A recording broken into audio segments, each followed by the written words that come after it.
Hello everyone, নিয়ে আসলাম আপনাদের জন্য আজকে আমি কি রান্না করলাম, বুড়ি রান্নার রেসিপি। তো এইভাবে মচমচা করে একদম বুড়ি রান্না করলে খেতে কিন্তু খুবই অসাধারণ লাগে। আমি জাস্ট আপনাদেরকে আগে দেখিয়েছিলাম বুড়িগুলো, যে আজকে রান্না করলাম, একটু ভিডিও করে শেয়ার করে দিলাম আপনাদের মাঝে। আদা রসুন বাটা, লবণ, হলুদের গুঁড়ো, লাল মরিচের গুঁড়ো, ধনিয়া গুঁড়ো, সব মশলা নিয়ে নিয়েছি। এই যে ভুঁড়িগুলো সুন্দরভাবে ওয়াশ করে নিয়েছি। এখানে অনেকগুলো চর্বি আছে সাথে। তো পেঁয়াজ কুচি, গরম মশলা এবং তেজপাতাগুলো ভালোভাবে আমি একটু ভেজে একদম ব্রাউন কালার করে নেব আজকে। আলতো হাতে কালারটা আসতে সময় লেগে যায়। তো যাই হোক, একটু ভালোভাবে খেতে গেলে তো সুন্দরভাবে রান্নাটা করতেই হবে। টেস্টের একটা ব্যাপার আছে। তো যাই হোক, এই যে আমি পেঁয়াজগুলোর মধ্যে এখন আদা রসুন বাটাটা অ্যাড করে নিয়েছি এবং একটু পর সব ধরনের মশলাগুলো এখানে অ্যাড করে নেব। তারপর এখানে পানি দিয়ে দেব। পানি দিয়ে ভালোভাবে সুন্দরভাবে কষিয়ে নেব আমি মশলাটা।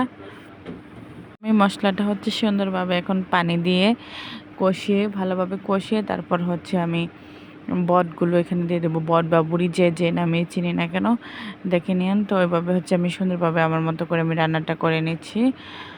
তো খেতে কিন্তু খুবই ভালো হয়েছে। আর এমনিতে যে তেলগুলো ছিল, সেই তেলগুলো আমি আলাদা করে উঠিয়ে রেখে দিয়েছি। তো এই যে সুন্দরভাবে মশলাটাকে আগে আমি কষিয়ে নিয়েছি। তো আমার কষিয়ে নেওয়া মশলাটার মধ্যে এখন কারণ আগে থেকেই বুড়িগুলো একদম রেডি করে সিদ্ধ করে নেওয়া আছে, আগে থেকে আমি করে নিয়েছিলাম।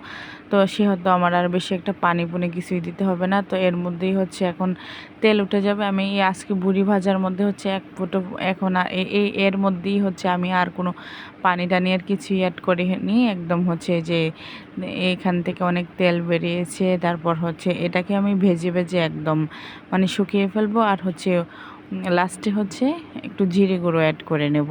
তো এই যে ডাকনা দিয়ে ডেকে একদম সিদ্ধ ভাজা ভাজা হয়ে যাবে। তো ওই যে এর মধ্যে অনেক তেল উঠেছে। তো এই তেলগুলো এমনিতেই আমি অনেক হেলদি। তো আমি তেলগুলো আমি উঠিয়ে রেখে দেবো আলাদা করে। তো আর আমার বাচ্চারা একদমই বুড়ি এগুলো খেতে চায় না। তো আমরা দুজনই খাবো। তো যার জন্য তেলগুলো একদম আমি আলাদা করে উঠিয়ে রেখে দেবো।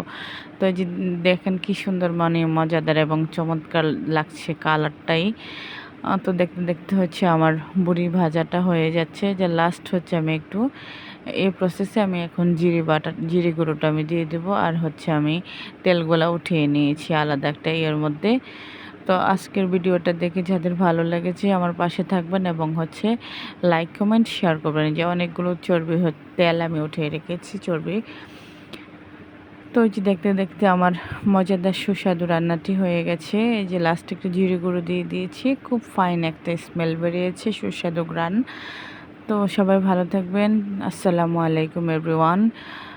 তো দেখতে দেখতে এই যে আমার মজাদার রান্নাটি হয়ে গেছে। এই প্রসেসে যে আমার বড়ি ভুনাটা একদম রেডি হয়ে গেছে। তো আজকের মতো এখানেই। আল্লাহ হাফেজ।